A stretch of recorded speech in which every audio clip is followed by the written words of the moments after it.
সুপ্রিয় দর্শকবৃন্দ, আসসালামু আলাইকুম রহমতুল্লাহি ওয়া বারাকাতুহু। তৃতীয় শুভেচ্ছা নেবেন, আশা করি সকলেই ভালো আছেন। মার্কিন যুক্তরাষ্ট্রের প্রত্যক্ষ এবং পরোক্ষ মদদে তাদের অর্থনৈতিক সহযোগিতায় এবং তাদের সরবরাহ করা অস্ত্র দিয়ে ফিলিস্তিনে প্রায় ৭০,০০০ মানুষকে মেরে ফেলা হয়েছে।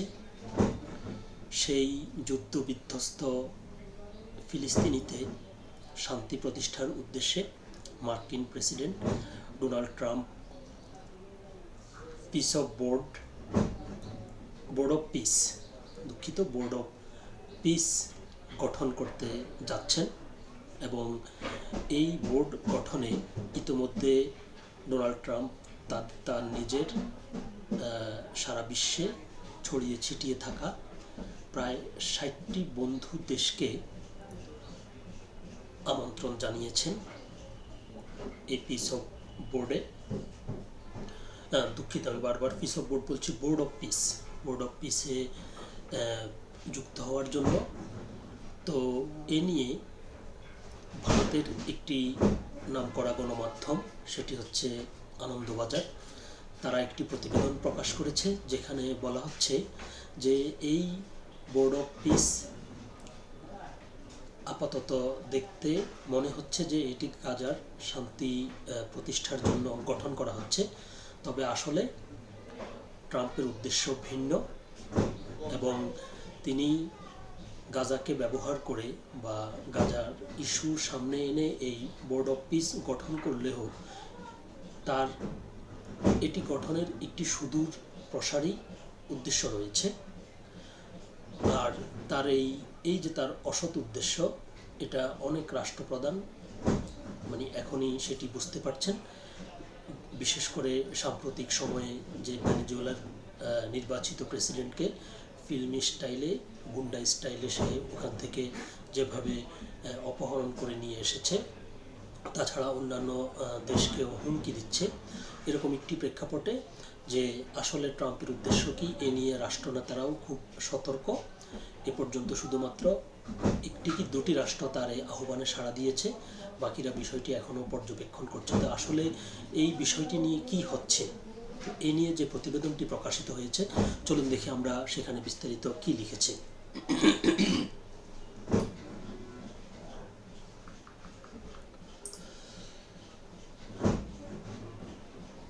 খবরটি বলছে, ট্রাম্পের বোর্ড অফ পিস শুধু গাজার জন্য নয়, মূল লক্ষ্য কি? ভারত ছাড়া আর কাদের ডাক? আপাতত রাজি কেবল এক দেশ। এটি হচ্ছে খবরটির শিরোনাম। বিস্তারিত বলছে, ট্রাম্পের আনুষ্ঠানিক আমন্ত্রণপত্র নয়াদিল্লিতে পৌঁছেছে, একই আমন্ত্রণ গিয়েছে পাকিস্তানের কাছেও। কিন্তু এই বোর্ড অফ পিস শুধু গাজার জন্য নয়, নেপথ্যে বৃহত্তর পরিকল্পনা রয়েছে। আমেরিকার প্রেসিডেন্ট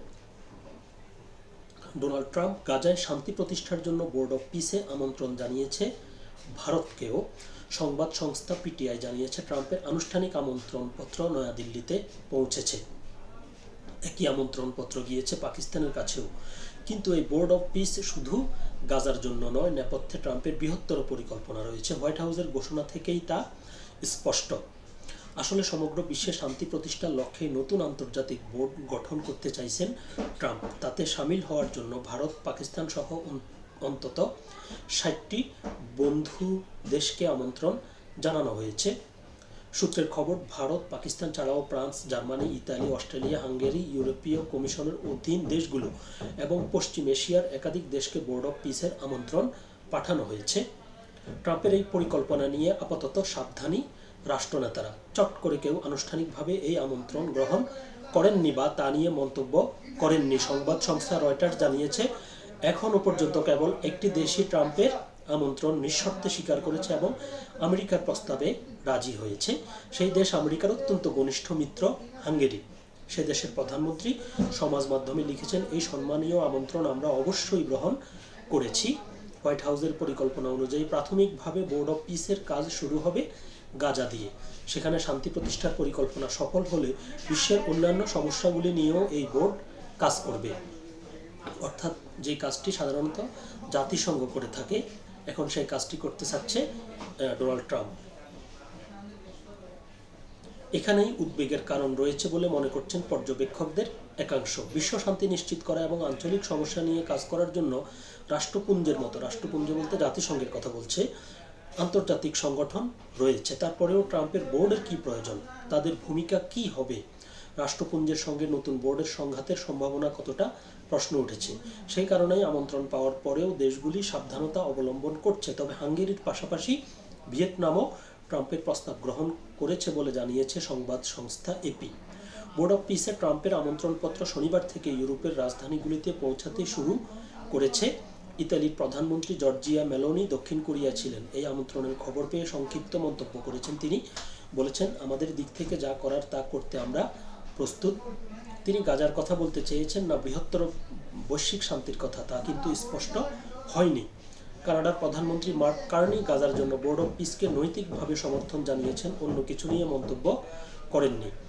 উল্লেখ্য, গত বছর মিশরে অনুষ্ঠিত গাজা শান্তি সম্মেলনে এও আমন্ত্রিত ছিল ভারত ও পাকিস্তান। পাক প্রধানমন্ত্রী শাহবাজ শরীফ গেলেও ভারতের প্রধানমন্ত্রী নরেন্দ্র মোদী যেতে পারেননি। পরিবর্তে ভারতের বিদেশ প্রতিমন্ত্রী কীর্তিবর্ধন সিংহকে মিশরে পাঠানো হয় মোদীর দূত হিসেবে।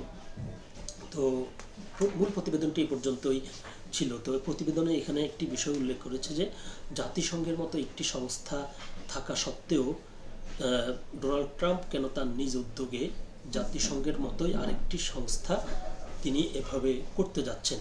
তো আমার কাছে যেটি মনে হয় সেটি হচ্ছে যে জাতিসংঘের উপর ট্রাম্প কিন্তু অনেক দিন থেকেই ক্ষুব্ধ, এবং সর্বশেষ জাতিসংঘ সম্পর্কে সে বলেছে যে আন্তর্জাতিক আইনের কোনো প্রয়োজন নেই। ট্রাম্প নিজে যেটি বলবে সেটি আইন।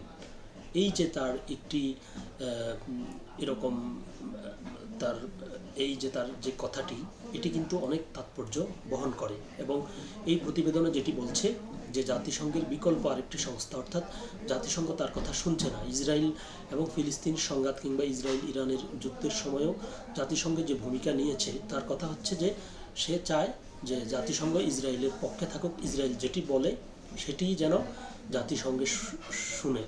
কিন্তু আসলেই তো জাতিসংঘ সেটি শুনছে না, বা জাতিসংঘে যেসব রাষ্ট্র রয়েছে তারা কেউ মার্কিন যুক্তরাষ্ট্রের মতো চোখ বন্ধ করে ইসরায়েলকে সমর্থন করছে না। আর জাতিসংঘের উপরে তার ক্ষোভ এ জায়গাতেই। আরও বিভিন্ন ইস্যু নিয়ে সে যেভাবে চায় জাতিসংঘ কাছ থেকে সে ওইভাবে সমর্থন না পাওয়াতে জাতিসংঘের উপর সে এমনিতেই ক্ষুব্ধ। তাই প্রশ্ন উঠছে, এই যে সে জাতিসংঘের উপরে ক্ষুব্ধ, জাতিসংঘকে দিয়ে সে আন্তর্জাতিক একটি বড় সংস্থা